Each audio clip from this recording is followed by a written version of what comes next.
Ma question pour vous, Monsieur le Président, est la suivante. Lorsque la paix sera enfin atteinte en RDC, envisagez-vous d'être le premier président africain à proposer le président Trump pour le prix Nobel de la paix? Le Pakistan l'a fait d'ailleurs.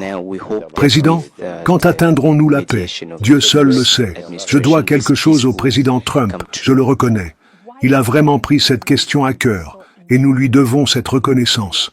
Il a nommé une équipe très efficace dirigée par le docteur Massad Boulos, qui travaille en collaboration avec nos amis du Qatar et avec la présence de l'Union africaine, dirigée par le président Faye. Cela progresse très bien. Nous sommes maintenant au stade d'un accord de principe. Un ensemble de principes a été sélectionné pour l'accord, et si tout se passe bien, d'ici la fin de la semaine prochaine, nos ministres des Affaires étrangères, celui du Congo et celui du Rwanda, se rencontreront aux États-Unis pour signer plus qu'un accord de principe. Ensuite, nous viendrons l'entériner autour du président Trump aux États-Unis.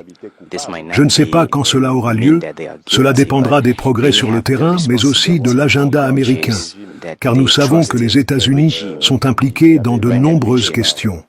Vous avez parlé du Moyen-Orient, de la guerre entre la Russie et l'Ukraine, et nous avons aussi le conflit entre l'Iran et la RDC. Cela dépendra donc de ces éléments, mais je pense que cela pourrait avoir lieu vers la mi-juillet. Si cet accord parvient à mettre fin à un conflit injuste qui a causé des milliers, voire des centaines de milliers de morts, certains disent même que cette guerre a causé plus de morts que la Seconde Guerre mondiale. Et si le président Trump, grâce à sa médiation, parvient à mettre fin définitivement à cette guerre, il mériterait vraiment ce prix Nobel.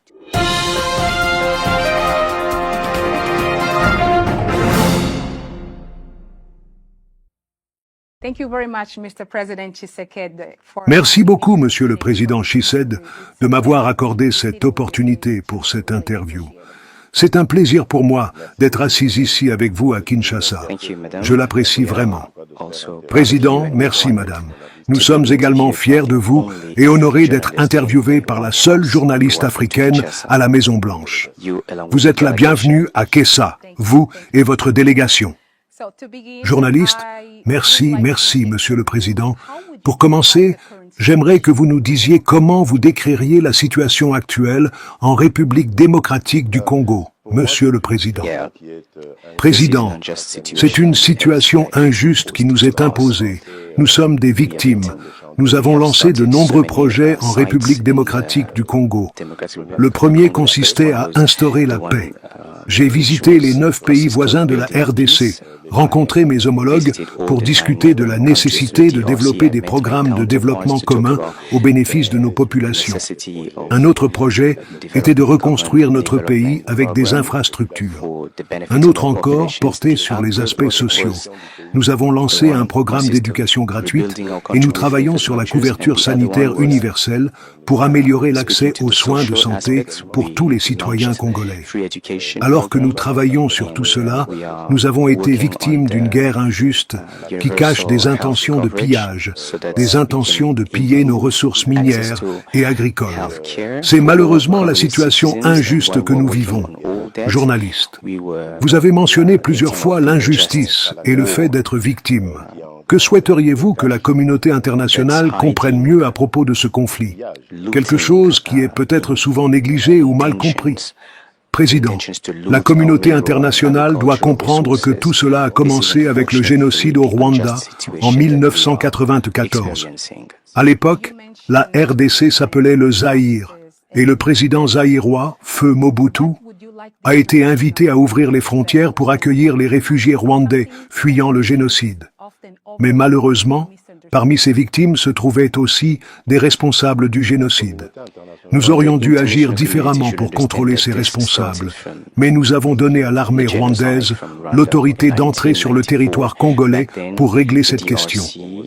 Depuis lors, la crise a commencé en RDC et la communauté internationale nous a abandonnés. Nous sommes des victimes et nous enregistrons des millions de victimes depuis lors. Nous pensons maintenant que la communauté internationale doit se ranger de notre côté et nous aider à résoudre cette situation. C'est pourquoi je tiens à remercier l'administration Trump pour les efforts qu'elle déploie. Et je suis convaincu que cela sera couronné de succès. Je veux vraiment dire que, enfin, la communauté internationale, avec les États-Unis en tête, a compris qu'il fallait aider le peuple de la RDC. Journalistes, parlons maintenant de la prochaine cérémonie de signature de l'accord de paix. De quoi s'agit-il? Pouvez-vous expliquer? Président, il n'y a rien de magique dans cet accord. Comme je viens de le dire, il s'agit de la prise de conscience au sein de l'administration américaine des conflits qui durent depuis environ 30 ans et qui ont causé des millions de victimes. Comme toute autre initiative, il s'agit de mettre fin à la guerre et d'obtenir le retrait inconditionnel de tous les groupes armés. En outre, nous devons également trouver une solution à cette guerre, qui est fondamentalement une guerre économique. Pour vous donner un peu de contexte, comme je l'ai dit, c'est quelque chose que j'ai essayé de faire lorsque j'ai pris mes fonctions en 2019. Je suis allé rendre visite aux pays voisins. À l'époque, le Rwanda, l'Ouganda et le Burundi étaient les plus concernés, car le Burundi s'était également joint à l'Ouganda et au Rwanda contre la RDC. J'ai proposé un accord entre nous pour voir comment nous pourrions évoluer vers une coopération basée sur des échanges économiques plutôt que sur des combats et des tensions inutiles qui auraient des conséquences sur la stabilité de la région. Malheureusement, en 2022, le Rwanda est entré en guerre contre nous. L'Ouganda a compris et nous construisons maintenant de bonnes relations avec le président Museveni. Le Burundi, grâce au président Ndayishimiye, a également considérablement amélioré ses relations avec la RDC. Ce sont maintenant des pays frères. Nous espérons qu'avec la médiation de l'administration américaine, cette paix deviendra réalité. Journaliste, pourquoi pensez-vous que le président Trump s'intéresse autant à apporter la paix en RDC et pourquoi travaille-t-il si dur pour cela, selon vous? Président, tout d'abord, parce qu'il l'a annoncé. Ensuite, le président Trump représente la première puissance mondiale. Les États-Unis sont véritablement les leaders et tout le monde connaît leur influence. Je parlais de la communauté internationale et je crois que les États-Unis ont une certaine responsabilité dans ce qui s'est passé dans la région. Cela ne signifie pas qu'ils sont coupables, mais ils ont une responsabilité car ils ont fait confiance à un régime rwandais impliqué dans le génocide. En essayant de corriger les erreurs qu'ils ont commises, ils ont causé d'autres erreurs et d'autres crises en RDC. Je pense que cette prise de conscience de l'administration américaine va changer la donne. Comme vous le savez, Monsieur le Président Trump souhaite ardemment apporter la paix en RDC, comme il me l'a dit personnellement à plusieurs reprises. Il a mis en place une équipe spécifique qui travaille très dur pour que cet accord aboutisse. Il ne veut pas seulement apporter la paix en RDC, il veut aussi mettre fin à la guerre entre la Russie et l'Ukraine, et il examine la situation au Moyen-Orient. Ma question pour vous, Monsieur le Président, est la suivante. Lorsque la paix sera enfin atteinte en RDC, envisagez-vous d'être le premier président africain à proposer le président Trump pour le prix Nobel de la paix? Le Pakistan l'a fait, d'ailleurs. Président, quand atteindrons-nous la paix? Dieu seul le sait. Je dois quelque chose au président Trump, je le reconnais. Il a vraiment pris cette question à cœur.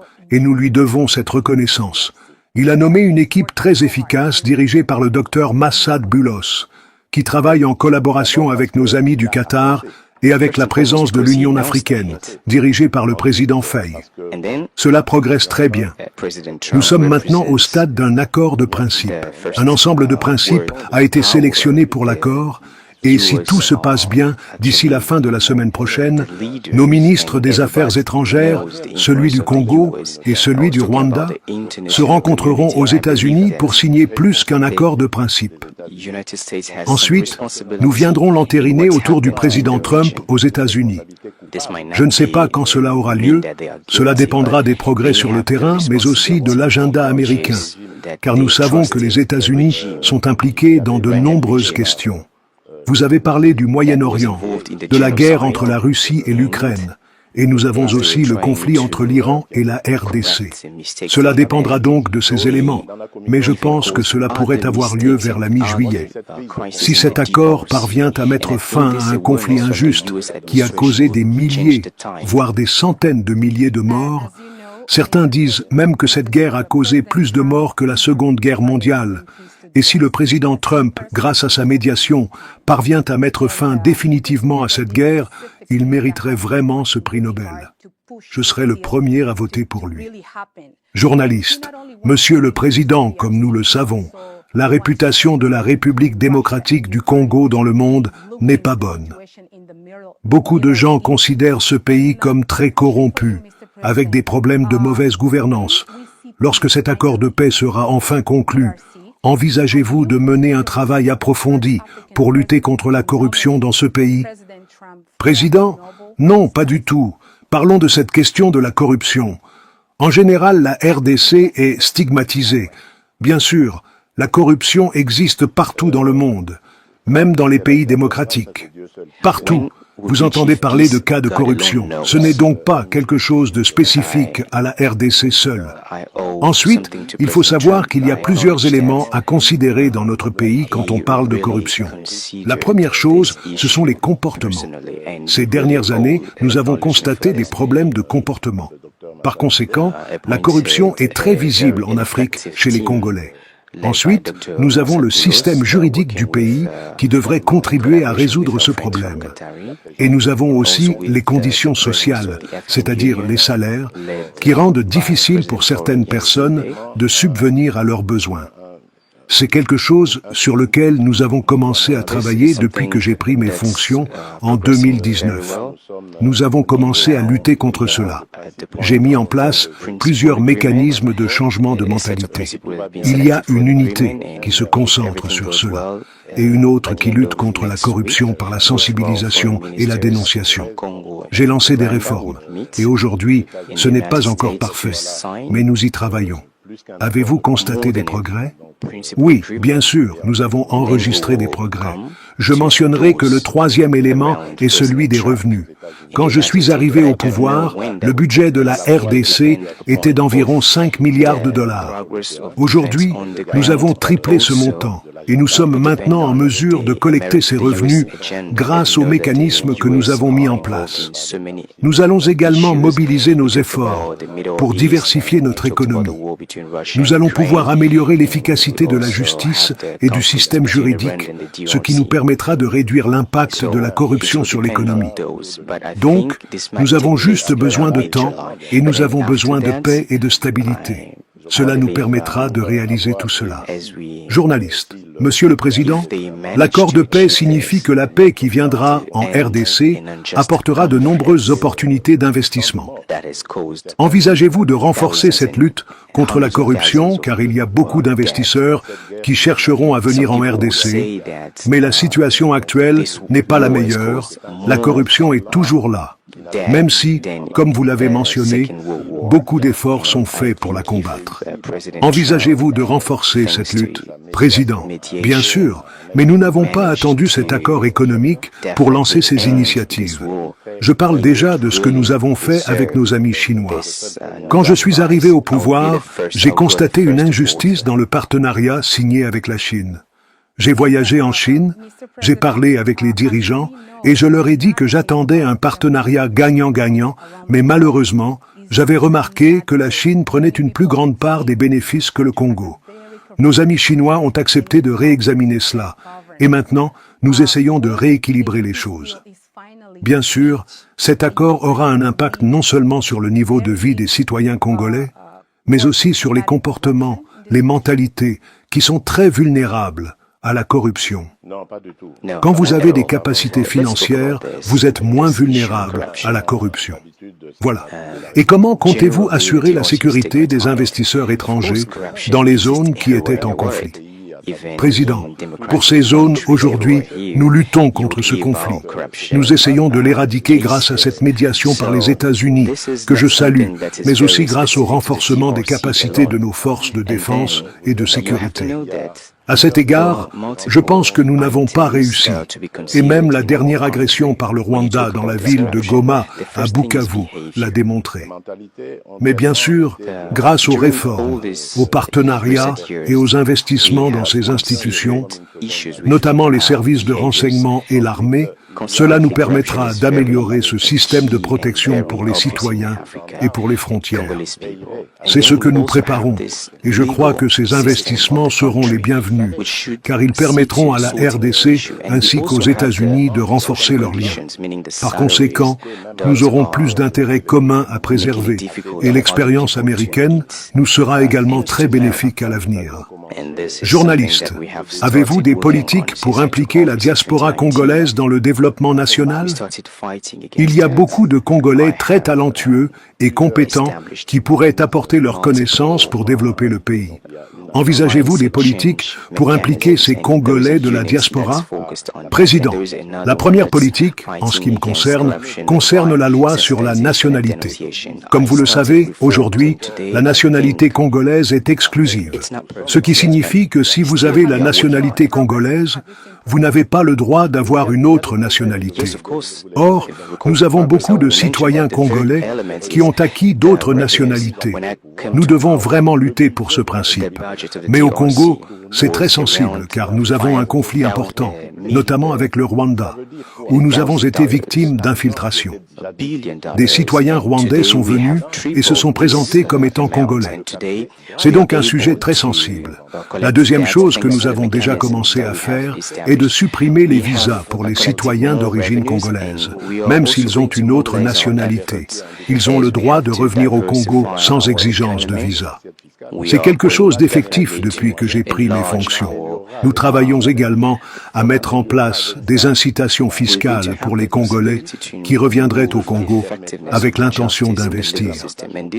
Bien sûr, vous avez parlé de ceux qui ont des connaissances et des compétences, peut-être des professeurs ou des médecins. Nous essayons aussi d'améliorer les conditions grâce au programme de développement des 145 territoires que j'ai établis, dans le but d'améliorer les conditions de vie dans ces territoires qui vivent dans des conditions d'insécurité. Nous construisons des routes agricoles, des écoles, des établissements de santé, des bureaux administratifs, pour rendre la vie plus confortable et lutter contre l'exode rural. Je crois que tout cela aura un impact sur les décisions de nos compatriotes vivant à l'étranger, qui décideront peut-être de quitter les États-Unis pour venir dans une région reculée du Congo, peut-être à Ituri, au Kasaï, pour contribuer au développement. Ce sont les principaux piliers que nous développons. Comme je l'ai dit, cela nécessite la paix et la stabilité, car il est impossible de réaliser cela sans paix. Journaliste, le processus de Nairobi, l'Union africaine, tous ces efforts africains pour apporter une solution à ce conflit entre la RDC et le Rwanda, à la fin, la RDC a cherché une solution à Doha, et maintenant, ce sont les États-Unis qui mènent ce processus de paix. Président, vous avez posé une question très importante qui touche à la nécessité même de l'existence de l'Afrique. Je suis très contre cette sorte d'hypocrisie que nous avons entre Africains. Nous parlons facilement de solutions africaines aux problèmes africains, mais à un moment donné, grâce à cette crise injuste que nous avons vécue, causée par le Rwanda, j'ai eu une vision claire de ce slogan, qui est vide. Nous avons eu la preuve et l'évidence. Nous avons été soumis à une agression rwandaise, mais je n'ai pas vu beaucoup de pays africains se lever et condamner cela. Certains homologues m'approchaient dans des forums africains et me disaient quelque chose en privé, mais ils n'étaient pas capables de le dire ouvertement. Je dois vraiment saluer le président Lourenço, qui est un excellent médiateur et qui a vraiment fait de son mieux pour atteindre cette paix. Si nous n'avions pas réussi à nous rencontrer le 15 décembre au Rwanda, nous aurions pu régler cette crise. Je salue également certains pays de la SADC qui nous ont soutenus. Je mentionnerai l'Afrique du Sud, la Tanzanie et le Malawi. Ce sont des pays qui ont vraiment pris cela au sérieux pour faire avancer les choses. Je dois aussi dire merci à l'Ouganda, au Kenya et au Burundi. Le Burundi, en particulier, c'est vraiment rangé de notre côté. Je dois mentionner ce pays, car beaucoup d'autres n'ont pas eu le courage de s'impliquer comme ces pays l'ont fait. C'est le problème que nous avons en Afrique. Évidemment, nous subissons également des influences extérieures au continent, je pense, mais je crois que la véritable indépendance de l'Afrique, c'est d'être capable de dire que nous avons des principes sur lesquels nous sommes d'accord. Parmi ces principes, il y a celui qui parle de la non-agression d'un État africain sur un autre État africain. Une fois que cela sera réussi et réalisé, c'est un principe sur lequel nous sommes tous d'accord, nous devrions avoir le courage de dire que cela ne peut pas avoir lieu. Mais nous ne le faisons pas. Le problème avec les Africains, c'est que nous sommes nous-mêmes le problème. Nous acceptons et approuvons des principes auxquels nous ne nous conformons pas. Lorsque j'ai pris mes fonctions en 2019, il y avait une résolution qui disait qu'en 2020, l'objectif serait de faire taire les armes en Afrique. Cela a-t-il été réalisé? Non. Aujourd'hui, c'est très peu réussi, ce qui signifie que nous votons des principes auxquels nous ne nous conformons même pas. Tant que nous nous comporterons ainsi, les autres continents ne nous respecteront jamais. Nous nous plaindrons ici et là en disant que les Africains ne sont pas respectueux. C'est ce que nous devons arrêter de faire. Nous ne pouvons être respectés par les autres que si nous sommes capables de respecter les engagements que nous avons pris. Journaliste, Monsieur le Président, en tant qu'Africains, nous ne sommes pas unis. Nous n'avons pas la même vision sur certaines questions. C'est pourquoi nous continuons à avoir ces problèmes. Président, notre union n'est pas réelle. Comment peut-on parler d'unité quand une nation peut causer des millions de morts dans un territoire voisin et que tout le monde le voit dans le but de piller des minerais? De quelle unité parlerait-on? Je veux que vous approfondissiez vraiment ce mot. Je ne peux pas définir l'unité avec ce comportement. Donc, ce n'est pas réel, cette unité. Nous en parlons, mais ce n'est pas réel. Peut-être étais-je naïf en croyant en cette unité africaine, mais je pense que c'est la leçon que j'ai apprise de cette crise. Il est donc vraiment important d'aller partout en Afrique et de dire que l'unité africaine dont nous parlons tous n'est pas réelle. L'unité africaine commencerait vraiment par le respect des principes que nous avons choisis et votés. Journaliste, dernière question, Monsieur le Président. Quel message souhaiteriez-vous adresser au président Trump en disant que ces années de guerre dont le peuple congolais a souffert sont sur le point de se terminer? Président, tout d'abord, je dois dire merci pour son intérêt. Pendant le premier mandat du président Trump, il a complètement négligé l'Afrique. Mais maintenant, il a démontré un intérêt pour l'Afrique et nous l'en remercions. Je veux aussi l'encourager à continuer et à avancer pour l'Afrique. Je suis convaincu, et je ne suis pas le seul à le croire, que l'Afrique est l'avenir du monde. Il est grand temps de se préparer pour cet avenir, en prenant parti pour l'Afrique et en nous soutenant dans nos efforts visant à développer notre continent. Je suis convaincu que si le président Trump continue à faire cela, il restera, sinon le plus grand, du moins l'un des plus grands présidents que les États-Unis aient jamais eu. Et je crois qu'il recevra ce prix Nobel. Journaliste, merci Monsieur le Président, merci beaucoup. Président. Merci, Madame. Je suis honoré. Citizens with Congolese origin, even though they have another additional nationality, they have the right to come back to the Congo without any visa requirements. So this is something effective since I took office. Now, we're also working and trying to come up with taxation incentives for those Congolese people that would come back to the Congo with the purpose of investing.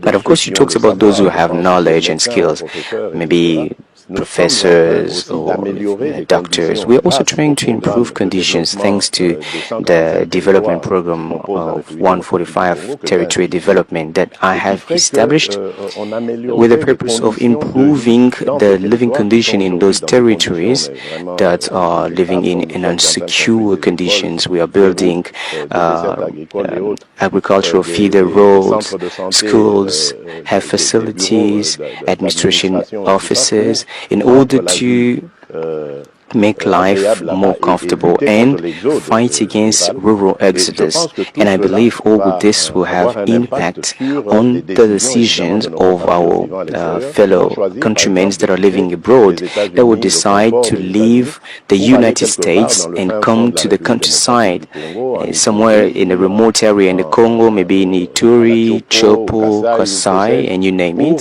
to go and contribute to development. So these will be the main major pillars that we are developing. As I just said, it takes peace and stability, because it's impossible to achieve such without peace and stability. Mr. President, I have one more question that probably many Africans are trying to listen from you. In your point of view, what is so difficult for Africans to find solution for their own problems? For example, what went wrong with Luanda process, Nairobi process, African Union, SADC, all those Africans trying to bring solution for this conflict between DRC and Rwanda, that at the end of the day, DRC ended up looking for solution in Doha, and now is the United States leading this peace process? Madame, vous avez posé une question vraiment, well, you've asked a very key question, which speaks to the very necessity of the existence of Africa. And I'm very against this sort of hypocrisy that we have between Africans. We easily talk about African solutions to African problems, but to some point, thanks to this trial, this unjust crisis that we've been experiencing caused by Rwanda, it's helped me have a clear view of this slogan, which is void. And we had proof and evidence. We were subject to Rwandan aggression, but I did not see African countries, at least not many African countries, that would stand and claim against us. Some counterparts would approach me and tell me during some forums and African forums, they would tell me something in private, but they would not be able to say it openly. And I have to really commend President Lorenzo, who is an excellent mediator, who really tried his level best to achieve this peace. And if there was if we managed to meet in December 15 in Luanda, we would be able to sort this issue with the crisis. I also commend some SADC countries that have supported us. I would mention South Africa, Tanzania, and Malawi. These are countries that have really considered this seriously in order to make progress. And also have to say thank you to Uganda, Kenya, and Burundi, basically Burundi. They have they really stood with us and took side with us. I really have to mention this country because many others did not take the courage to be involved as these countries have done. And this is the issue that we have in Africa. Obviously, we also have some influence from outside the continent, I think. But I believe the true independence is to be able to say that we have principles that we agreed upon. And among these principles that we agreed upon, we have the one that speaks to the non-aggression of an African state on another African state. So once this is successful and achieved, this is a principle that we all agreed upon. We should be courageous enough to say this cannot take place, but we're not doing it. The issue with the Africans is that we are ourselves the very problem. We are accepting and agreeing upon principles that we do not abide by. When I took office in 2019, there was a resolution that read, in 2020, the objective would be to silence the arms and weapons in Africa. Was it achieved? No. Today, it's very unsuccessful, meaning we are voting principles that we do not even abide by. As long as we behave this way, other continents would never respect us, would be crying here and there saying that African people are not respected. This is what we have to start doing. We can only be respected by others as long as we are able to respect the commitment we made. Mr. President, that we as an Africans, we are not united? We don't have the same view in some matters? That's why we continue to have those problems? Nous avons effectivement une Well, unité de our façade. union is only, Comment voulez-vous it's qu'on not parle real. d'unité? How can you ever Comment talk voulez-vous que nous about parlions d'unité lorsque unity une when nation peut se permettre a d'aller nation causer des millions de can morts go chez cause son voisin millions of au vu death et au su de tout le monde in et dans le a neighboring silence le plus territory, total and this is pour seen by uniquement des besoins everyone d'enrichissement, donc with the purpose de pillage de of ces minerais. looting of minerals. What kind of Moi, j'ai unity beau would you tourner, talk retourner about? ce mot et le regarder I dans tous les want sens. you to really Je ne delve connais deeper pas de into mot this unité word. I qui signifie ce cannot comportement, define en tout cas. unity with Donc this voilà, c'est une behavior. unité de So façade, nous it's la proclamons, only, it's elle n'est pas not real, réelle. that unity. We just talk Et about it, but moi, it's not je suis real. j'ai été Maybe I peut-être was naïf, vraiment, naive de croire as I believed en in cette this unité African africaine. Mais je unity, crois que but c'est I think peut-être it's, cette occasion, I moi, think c'est ça, this c'est la is the leçon que je vais lesson tirer de that cette I crise. learned from this C'est celle crisis, maintenant de and marcher it's partout en really Afrique pour leur dire therefore important to go l'unité everywhere across africaine Africa que and nous say avons that toujours chantée the ici, African elle n'est pas unity that réelle. we all L'unité talk about is africaine, not real. c'est d'abord de The African dire, unity nous avons would pris des principes, nous avons really arrêté des start principes, with nous devons les respecting respecter. the Le premier qui n'est pas faux, principles that we nous nous have liguons tous contre lui. Mais ça n'a pas selected été le and cas. voted for, and the one One that last question, Mr. President. What message would you like to send to President Trump, saying that finally those years of war that Congolese people have been suffering is about to end? Mais le message d'abord, well, c'est celui de first lui of all, I dire have to say merci thank you pour for l'intérêt qu'il his marque déjà pour interest le premier mandat du président as Trump. during the first term Vraiment, of il avait President complètement Trump, he zappé completely overlooked l'Afrique. Africa. Et là, il marque But now un intérêt. he has demonstrated Merci déjà interest pour for cet Africa, intérêt. and we thank Et him for aussi that. And de I also l'encourager want à to encourage continuer. him to Parce que l'Afrique, je suis pursue and convaincu, advance. je ne suis pas le For seul, Africa, I am c'est l'avenir convinced, du and I monde. believe I'm not the Et only one c'est believing maintenant this. qu'il Africa is the faut future of préparer the cet world. avenir Now en is high venant aux time to côtés des prepare for this Africains future, et en taking nous side with accompagnant dans Africa nos efforts and pour supporting développer us in our notre efforts continent. aiming at developing Et our je suis continent. And convaincu I'm convinced que si that le if président President Trump Trump continue sur cette keeps on lancée, doing that, il he will restera remain vraiment le the président, president, si pas if le not the plus greatest, grand, mais en tout at cas least l'un one des of the plus grands greatest que that the les United États-Unis States has aient pu ever connaître. had. Et je crois qu'il And I il believe aura he ce will prix. receive this Nobel Prize. Thank you, Mr. President. Thank you very much. Merci, Thank you. madame. C'est Thank moi. you. Thank you, madam. I'm honored.